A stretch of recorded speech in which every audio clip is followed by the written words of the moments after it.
अस्सलाम वालेकुम नाज़रीन, मेरा टीवी न्यूज़ में बालिकार आवां सारा सुनू न बुलेटिन में सब खबर एक नज़र हेडलाइन ते।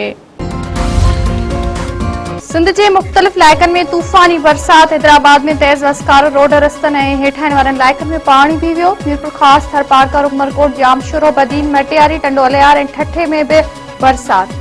तलहार, मातली, कुंडरी, पिथोरो, चेल्हार, बिटशाह, हाला, डिरोलाल, खैबर ऐं ॿियनि इलाइक़नि में भी वसकारो। कराची के मुख्तलिफ इलाइक़नि में किथे हल्की ऐं किथे तेज़ बरसात, गर्मी जो ज़ोर टुटी वियो।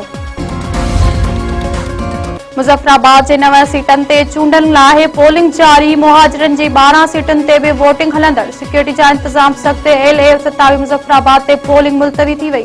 लैंडस्लाइडिंग सबब पोलिंग जो सामान न पहुंची सघियो। इलेक्शन कमिश्नर चयो आहे त कंहिं जे दबाव में भी न ईंदासीं, हर ॻाल्हि न मञी वेंदी।